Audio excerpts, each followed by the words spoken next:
आपलं स्वागत. नजर टाकूयात आजच्या ठळक घडामोडींवर.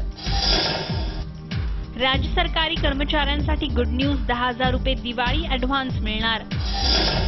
मराठवाड्यातील 11वी पुढील विद्यार्थ्यांना मोफत बस पास सेवा. राज्य सरकारची स्वातीला श्रद्धांजली. सिडको वसाहतीत होणार 20% पाणी कपात. जागतिक क्रमवारीत भारताची 12 स्थानं आगेकूच. मोदी सरकारच्या पाठीवर जागतिक बँकेची कौतुकाची थाप.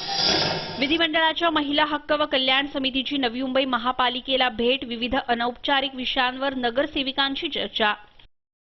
पुन्हा एकदा स्वागत. विधिमंडळाच्या महिला हक्क व कल्याण समितीने बुधवारी नवी मुंबई महानगरपालिकेत भेट दिली. यावेळी पालिकेतील नगरसेविकांनी आपल्या वॉर्डमधील विविध समस्या समितीपुढे मांडल्या. दरम्यान इतरही अनौपचारिक विषयांवर या समितीने चर्चा केली.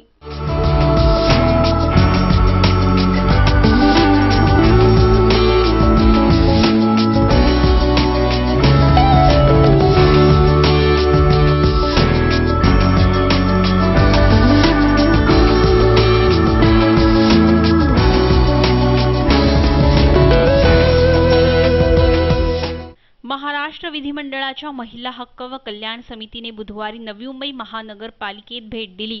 यावेळी समिती प्रमुख दहिसरच्या आमदार मनीषा चौधरी, स्थानिक आमदार मंदाताई म्हात्रे, विधानसभा सदस्य व वर्सोवा आमदार भारती लवेकर, बागलच्या आमदार दीपिका चव्हाण, विधान परिषद आमदार स्मिता वाघ, विद्या चव्हाण, विधान परिषद आमदार हुसेन बाबू खलिपे उपस्थित होते. यावेळी नवी मुंबई महानगरपालिकेचे महापौर सुधाकर सोनावणे यांनी महिला हक्क व कल्याण समितीचा सत्कार केला. दरम्यान पालिकेच्या नगरसेविकांनी आपापल्या वॉर्डमधील समस्या या समितीपुढे मांडल्या. यावेळी इतर अनौपचारिक विषयांवरही या समितीने नगरसेविकांशी चर्चा केली. त्याचप्रमाणे या समितीने पालिकेतील विविध विभागातील संबंधित अधिकाऱ्यांशी चर्चा केली. याप्रसंगी पालिका आयुक्त दिनेश वाघमारे, सर्व विभागाचे सभापती, उपसभापती व नगरसेविका उपस्थित होत्या. व्हिडिओ जर्नलिस्ट सूरज कांबळेसह राज चव्हाण, MVTV. अराजपत्रित राज्य सरकारी कर्मचाऱ्यांनाही 10,000 रुपये दिवाळी ॲडव्हान्स मिळणार आहे. राज्याचे अर्थमंत्री सुधीर मुनगंटीवार यांनी हा निर्णय घेतलाय. त्यामुळे राज्य सरकारी कर्मचाऱ्यांना दिवाळीपूर्वीच खुशखबर मिळाली आहे. अराजपत्रित राज्य सरकारी कर्मचाऱ्यांनाही 10,000 रुपये दिवाळी ॲडव्हान्स मिळणार आहे. राज्याचे अर्थमंत्री सुधीर मुनगंटीवार यांनी हा निर्णय घेतलाय. त्यामुळे राज्य सरकारी कर्मचाऱ्यांना दिवाळीपूर्वीच खुशखबर मिळाली आहे. अर्थ विभागाने 18 ऑक्टोबर 2015 रोजी काढलेल्या शासन निर्णयानुसार 4,800 रुपये आणि त्यापेक्षा कमी ग्रेड पे असलेल्या राज्य सरकारी कर्मचाऱ्यांना 5,000 रुपये एवढा ॲडव्हान्स देण्याचा निर्णय घेण्यात आला होता. त्यात आता 10,000 रुपयांपर्यंत वाढ करण्याचा निर्णय घेण्यात आलाय. राज्य सरकारी कर्मचाऱ्यांना हा ॲडव्हान्स दिवाळी, रमजान, ईद, ख्रिसमस, पारसी नववर्ष, संवत्सरी, बुद्ध पौर्णिमा, स्वातंत्र्य दिन, प्रजासत्ताक दिन या 9 सणांसाठी असणार आहे. Bureau report, MVTV. दुष्काळग्रस्त मराठवाड्यात 11वी पासून ते पदवीपर्यंत शिक्षण घेणाऱ्या विद्यार्थ्यांसाठी एसटी पास मोफत करण्यात आलाय. या योजनेला स्वाती अभय योजना असं नाव देण्यात आलंय. परिवहन मंत्री दिवाकर रावते यांनी याबाबत घोषणा केली. दुष्काळग्रस्त मराठवाड्यात 11वी पासून ते पदवीपर्यंत शिक्षण घेणाऱ्या विद्यार्थ्यांसाठी एसटी पास मोफत करण्यात आलाय. या योजनेला स्वाती अभय योजना असं नाव देण्यात आलंय. परिवहन मंत्री दिवाकर रावते यांनी याबाबत घोषणा केली आहे. लातूरच्या स्वाती पिटले या विद्यार्थिनीने पासला पैसे नसल्याने आपले जीवन संपवले. या घटनेची गंभीर दखल घेता स्वातीला श्रद्धांजली म्हणून विद्यार्थ्यांना मोफत बस पासची योजना आखण्यात आली आहे. ही योजना नोव्हेंबर 2015 ते मार्च 2016 पर्यंत राबवण्यात येणार आहे. यासाठी एसटीवर 9,18,00,000 रुपयांचा बोजा पडणार आहे. मराठवाड्यातील दुष्काळग्रस्त 8 जिल्ह्यात जवळपास 4,60,000 विद्यार्थी उच्च शिक्षण घेत आहेत. या निर्णयामुळे त्यांना मोठा दिलासा मिळणार आहे. Bureau report, MVTV. सिडको क्षेत्रात पाणी पुरवठा करणाऱ्या हेटवणे धरणात सध्या 90% पाणी साठा शिल्लक आहे. यंदा राज्यात पावसाने ओढ दिल्याने उन्हाळ्यात पाणी टंचाईचा सामना करावा लागण्याची शक्यता आहे. भविष्याचा विचार करून सिडकोनं 20% पाणी कपात करण्याचा निर्णय घेतलाय. सिडकोच्या खारघर, तळोजा, द्रोणागिरी, उलवे आणि कळंबोली वसाहतीला पाणी पुरवठा करणाऱ्या हेटवणे धरणात आज मितीस 90% पाणीसाठा शिल्लक आहे. या धरणातून दररोज दशलक्ष लिटर इतका पाणी पुरवठा होत असतो. यंदा राज्यात पावसाने ओढ दिल्याने उन्हाळ्यात पाणी टंचाईचा सामना करावा लागण्याची शक्यता आहे. भविष्याचा विचार करून सिडकोनं 20% पाणी कपात करण्याचा निर्णय घेतलाय. सध्या खारघरला 80, तळोजाला 10 तर द्रोणागिरीला 7 MLD पाण्याची गरज आहे. मात्र 100 MLD पाणी पुरवठा होत असताना त्यात 20% पाणी गळती होत असल्याने हे पाणी अपुरं पडत आहे आणि आता त्यात 20% पाणी कपात. त्यामुळे नागरिकांना पाणी जपून वापरण्याची गरज आहे। सध्या या प्रस्तावाची माहिती व्यवस्थापकीय संचालकांना देण्यात येणार असून पुढील आठवड्यापासून पाणी कपात होण्याची शक्यता आहे। Bureau report MVTV। पंतप्रधान नरेंद्र मोदी यांच्या नेतृत्वाखालील राष्ट्रीय लोकशाही आघाडी सरकारच्या पाठीवर जागतिक बँकेने कौतुकाची थाप मारली आहे। देशात व्यवसाय सुरू करण्यासाठी जाचक अटी वगळून पोषक स्थिती निर्माण करण्यास मोदी सरकार यशस्वी ठरलं असून जागतिक क्रमवारीत गेल्या वर्षीच्या तुलनेनं भारत 12 स्थाने वर सरकला आहे। पंतप्रधान नरेंद्र मोदी यांच्या नेतृत्वाखालील राष्ट्रीय लोकशाही आघाडी सरकारच्या पाठीवर जागतिक बँकेने कौतुकाची थाप मारली आहे।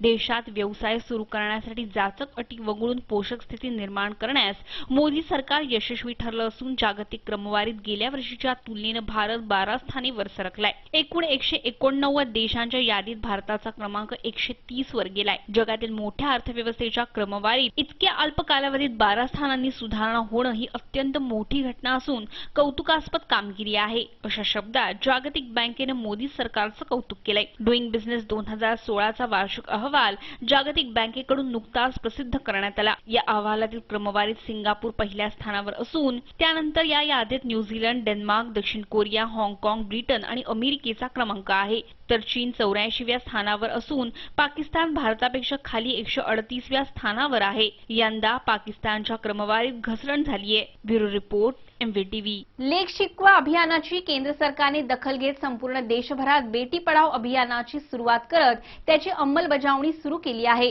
यासाठी यंदा हे अभियान राज्यातील शाळांसोबत विद्यापीठ आणि महाविद्यालयातील राबवण्याचा विचार राज्यातील शिक्षण विभागाकडून घेतला जात आहे। राज्य सरकारच्या लेख शिकवा अभियानाची केंद्र सरकारने दखल घेत संपूर्ण देशभरात बेटी पढाओ अभियानाची सुरुवात करत त्याची अंमलबजावणी सुरू केली आहे। त्यामुळे यंदा राज्यात राबवण्यात येत असलेल्या लेख शिकवा अभियानाला अधिक व्यापकतेने राबवण्यासाठी प्राथमिक शिक्षण विभागाने तयारी सुरू केली आहे। याच पार्श्वभूमीवर राज्यातील विद्यापीठांसोबत संपूर्ण महाविद्यालयांमध्ये हे अभियान राबवण्याचा विचार शिक्षण विभागाकडून केला जात आहे। ज्ञानज्योती सावित्रीबाई फुले यांनी राज्यात मुलींची पहिली शाळा स्थापन करून देशात स्त्री शिक्षणाची मुहूर्तमेढ रोवली होती। त्यांच्या या शैक्षणिक क्रांती कार्याची राज्यातील मुलींना सतत प्रेरणा मिळावी यासाठी हे अभियान राज्यभरातील प्रत्येक शाळेत राबवण्यात येणार आहे। मुलींच्या शिक्षणासाठी व्यापक स्तरावर प्रबोधन व्हावं, जनजागृती व्हावी, राज्यातील वंचित घटकातील अल्पसंख्याक, कष्टकरी, घरकाम करणाऱ्या महिलांच्या मुलींचे शिक्षणात प्रमाण वाढावे, हाही मुख्य उद्देश या अभियानामागचा आहे। Bureau report MVTV। सीवूड्स NRI कॉम्प्लेक्समध्ये लागलेल्या आगीच्या दुर्घटनेनंतर नवी मुंबई अग्निशमन दलाच्या यंत्रणेतील त्रुटी दिसून आल्या।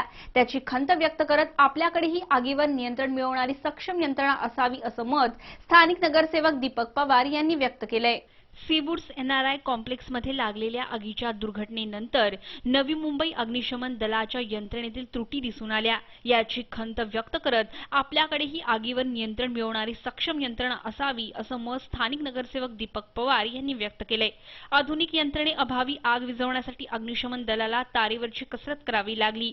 आगीची दुर्घटना घडल्यास बाहेरून शहरात अग्निशमन दलाला पाचारण करावं लागतंय। ही शहरासाठी दुर्दैवी बाब असल्याची खंतही त्यांनी यावेळी बोलून दाखवली। आपल्याच प्रभागात लागलेल्या आगीच्या घटनेनंतर स्थानिक नगरसेवक दीपक पवार यांनी आधुनिक व सक्षम यंत्रणेची मागणी पालिकेकडे केली आहे। कॉम्प्लेक्समध्ये 15-16 माळात एक डुप्लेक्स होता एका व्यक्तीचा तिथे, पण जी पालिकेने भूमिका राबवली ती उत्तमच होती। पण फायरवाल्यांनी जे काही त्यांचे इक्विपमेंट होते तर पाईप फाटलेले होते, दुसरी गोष्ट त्यांचे पंप्स अवेलेबल नव्हते। पण अशा वेळेस अशी एखादी घटना घडली तर अशा सगळ्या गोष्टी आपल्याला फार गरजेच्या आहेत ना, त्यामुळे पालिकेने त्याच्यावर जास्तीत जास्त लक्ष घालून सुधारणा केली पाहिजे। व्हिडिओ जर्नलिस्ट सूरज कांबळेसह राज चव्हाण, MVTV। सध्या नवी मुंबई पार्किंग ही एक जटिल समस्या बनली आहे। मात्र आता सिडकोने पालिकेला पार्किंगसाठी 34 जागा हस्तांतरित केल्या आहेत। वाशी, बेलापूर, कोपरखैरणे, ऐरोली, सानपाडा या शहरातील विविध नोड्समध्ये या जागा देण्यात येणार आहेत। सध्या नवी मुंबईत पार्किंग ही एक जटिल समस्या बनली आहे। मात्र आता सिडकोने पालिकेला पार्किंगसाठी 34 जागा हस्तांतरित केल्या आहेत। वाशी, बेलापूर, कोपरखैरणे, ऐरोली व सानपाडा या शहरातील विविध नोड्समध्ये हे पार्किंग उभारलं जाणार आहे. 16,387 स्क्वेअर मीटर या एकूण जागेत हे पार्किंग बनवण्यात येणार असून यासाठी जवळपास 100 करोड रुपये खर्च अपेक्षित आहे. सिडकोकडून हस्तांतरित करण्यात आलेल्या या प्लॉट्सची 2 भागात विभागवारी करण्यात येणार आहे. 34 जागांपैकी सर्वाधिक टॅक्सी आणि रिक्षांसाठी पार्किंगची जागा देण्यात येणार असून पब्लिक पार्किंगसाठी वाशी, ऐरोली व बेलापूरमध्ये 4 जागा देण्यात येणार आहेत. सर्वाधिक 34 जागा कोपरखैरणे विभागासाठी दिल्या जाणार आहेत, तर वाशी विभागासाठी केवळ 1 जागा. या वर्षाच्या सुरुवातीला सिडकोनं पालिकेला 2 प्लॉट्स हस्तांतरित केले आहेत, तर उर्वरित 32 प्लॉट्स 19 ऑक्टोबरला हस्तांतरित करण्यात आले. त्यामुळे भविष्यात पार्किंगच्या समस्येचा गुंता सोडवण्यात काही अंशी का होईना मदत होईल अशी अपेक्षा आहे. Bureau report, MVTV. ऑनलाईन खरेदीसाठी आघाडीची फ्लिपकार्ट आता लवकरच ऑफलाईनही उपलब्ध होणार आहे. ज्या ग्राहकांना ऑनलाईन खरेदी करता येत नाही किंवा त्याबाबत साशंकता असते अशांसाठी फ्लिपकार्ट ऑफलाईन व्यवसाय सुरू करणार आहे. ऑनलाईन खरेदीसाठी आघाडीची फ्लिपकार्ट आता लवकरच ऑफलाईनही उपलब्ध होणार आहे. ज्या ग्राहकांना ऑनलाईन खरेदी करता येत नाही किंवा त्याबाबत साशंकता असते अशांसाठी फ्लिपकार्ट ऑफलाईन व्यवसाय सुरू करणार आहे. सुरुवातीला फक्त मोबाईल फोनच फ्लिपकार्टवर ऑफलाईन खरेदी करता येईल. यासाठी फ्लिपकार्टनं काही दुकानांशीही करार केलाय. या दुकानांमध्ये तुम्हाला हवा असलेला मोबाईल बघू शकता आणि जो मोबाईल आवडेल त्याची ऑर्डर तो दुकानदार फ्लिपकार्टच्या ॲपवरून देऊ शकणार आहे. मग मोबाईलची डिलिव्हरी त्या दुकानात किंवा तुमच्या घरी सुद्धा मिळू शकणार आहे. Bureau report, MVTV. MVTV वृत्तवाहिनीवरील बातम्या आता तुम्ही media.mvtv या युट्यूबवरील लिंकवरही पाहू शकता किंवा तुम्ही आम्हाला 27571494 या दूरध्वनी क्रमांकावर संपर्कही करू शकता. तुम्हाला काही प्रतिक्रिया द्यायच्या असतील तर mvtvnews@gmail.com वरही तुम्ही कळवू शकता. आजच्या बातमीपत्रात इतकंच. पुन्हा भेटूया पुढच्या बातमीपत्रात. तोपर्यंत नमस्कार.